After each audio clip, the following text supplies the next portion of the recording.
अगर आप भी चाहते हैं चिंगारी म्यूजिक का वीडियो सबसे पहले आप तक तुरंत पहुंचे तो लाल बटन दबाकर चैनल को सब्सक्राइब करना ना भूलें।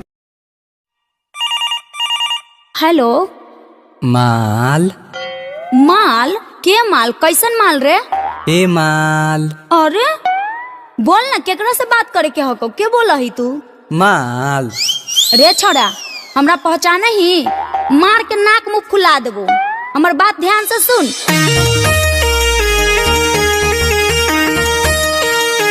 माल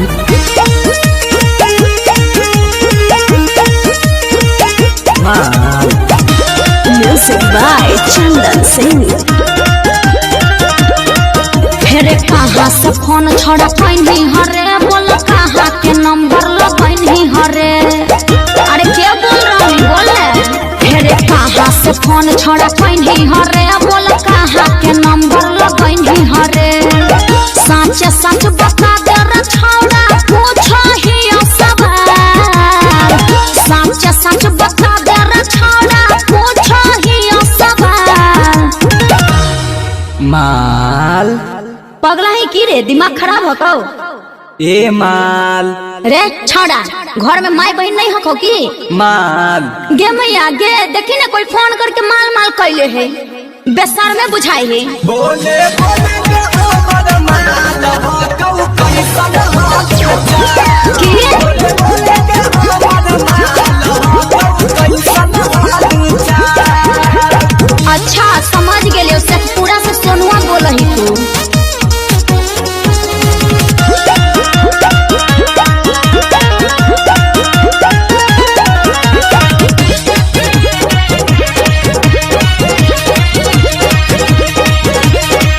चेक कर नंबर छौड़ा गलत हो कौला गल रे। लागो हो कोई धोखा दिलक हो गई हो पागल रे। अरे पागल नहीं है ये तो लवर ही है। नहीं कोई गलती निशा देख हम कैली अंगे से बहक नंबर छंगी यही से लगैली अंगे। बढ़ा चढ़ के बोला तो हो जाए तो बवाल। बढ़ा चढ़ के बोला तो हो जाए तो बवाल। माल अपना बहिनिया के जाके बोनी ना माल माल। ए माल ए छोड़ा मारबो लोल पर चढ़ जावे पोल पर हैं। माल हे भगवान ई छोरा मरबो नहीं करे है। बोले बोले के हमर माल हो कौ कैसन हो खुरा दे बोले के हमर माल हो कौ कैसन हो अरे सही सही बता कन्हैया बोला ही कि ललुआ बोला ही तू?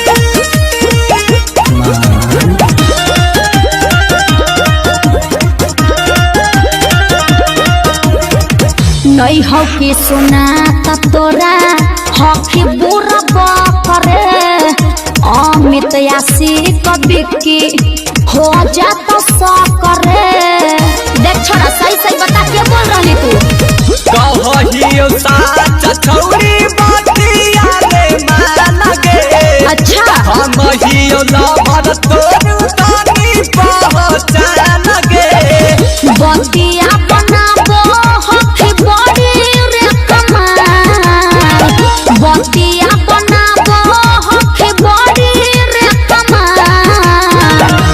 माल देख बेटा तोर काल मंडरा रहलो है हैं? ए माल देख बेटा मारबो ऐठ के तो रूम ही बैठ के। माल रे छोड़ा दम हो तो सामने में मिल चप्पल से चपलिया देबो।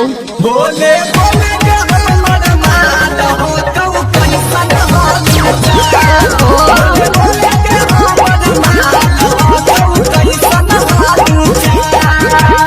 तेरे छोड़ा गोड़ पर रहियो हमरा तंग मत कर।